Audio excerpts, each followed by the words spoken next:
Hello, everybody. It's me, Gloatysock, and today I'd like to speak about the sad passing of David Bowie.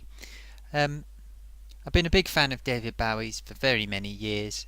I love many of his records, Low, Hero, Station to Station, but I've also enjoyed watching interviews of him and seeing the kind of personality he is, and uh, some of his ideas about things I found very interesting. So it is very sad to hear that he's passed, but I have to say I think David Bowie is an example of a very lucky man, and people shouldn't be that sad.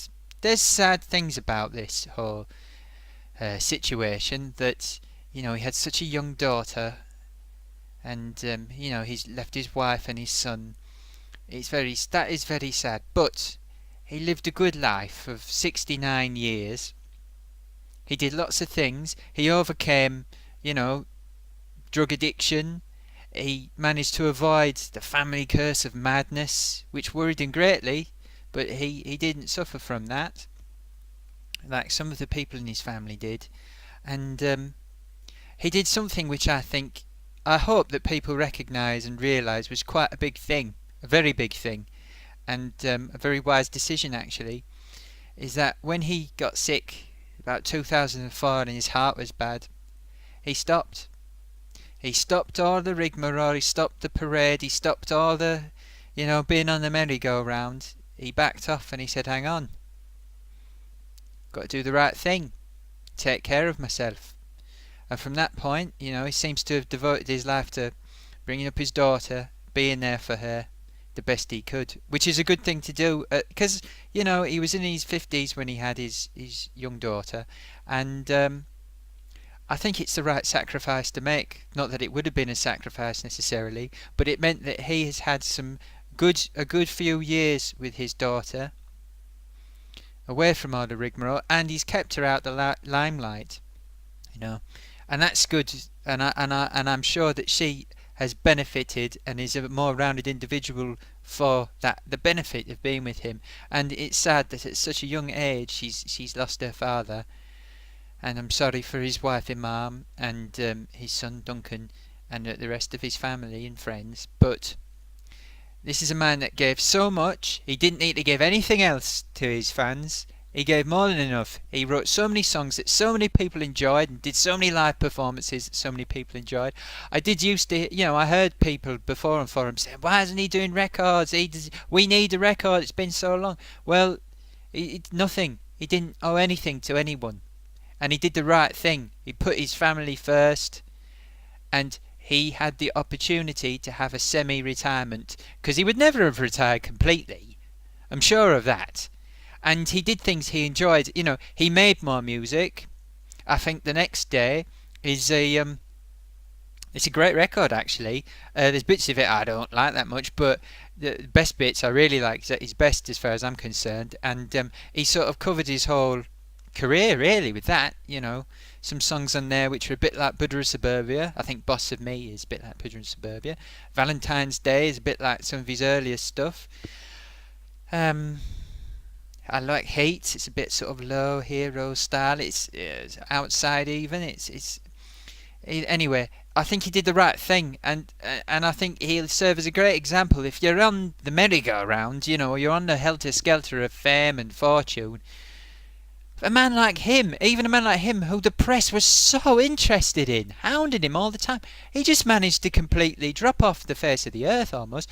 But he still popped up, did his things here and there.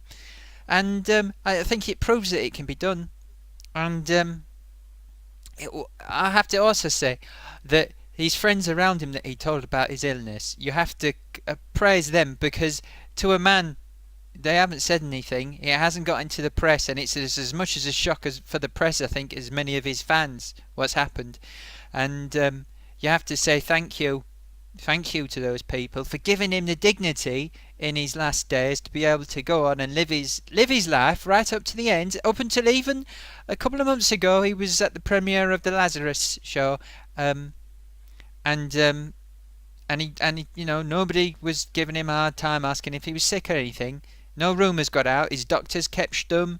You know, the likes of Tony Visconti, who obviously appears to have known, he kept his mouth shut. And that is real friendship and trust, so you have to thank them. And I say, thank you, David Bowie, for all the great music and all the great times I've enjoyed your music. Oh, a bit upsetting, actually. Anyway.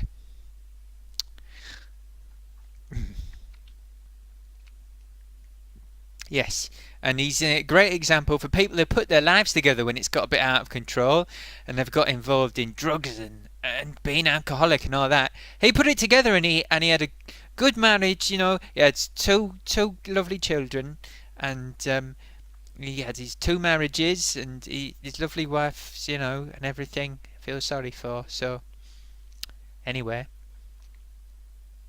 New people to come, but David Bowie, he's going to be a hard act to follow and top. His originality in his music is, you know, one of my favourites, Lois, and Station to Station, and Hunky Dory, and all those records, all those songs. Oh, what a talent.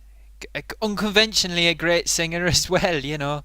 Oh, the vocal on, I can't think of the name of the song now that opens Lodger. Do do do, and did never say anything nice again, will we? That one. Cracker, that one. Fantastic Voyage, yeah. Yeah, well, and it sounds like I haven't heard the new record yet, but I've got it on order, and it sounds like it's a cracker as well, and presaged his death. Seems like he sort of wrote it that way, over the showman. Even when he was semi-retired, he put together this thing and his show that's gone with it, people to do in his absence, and the musical, and the video. Funny, I was watching the video for Lazarus and I was thinking, I wonder if this is some kind of message, and it looks like it was. Anyway.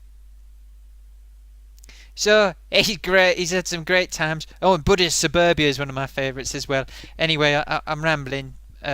Thanks for watching, and thank you all David Bowie's friends for keeping quiet about the situation so he could enjoy the last few days of his life, and I hope all the press just leave his family alone, just let them get on with their lives and never even speak to them again unless they want to speak to them. Just leave them alone. Anyway, thank you everyone for watching, and I'll catch you all some other time. Thanks David Bowie for your great music. A bientôt.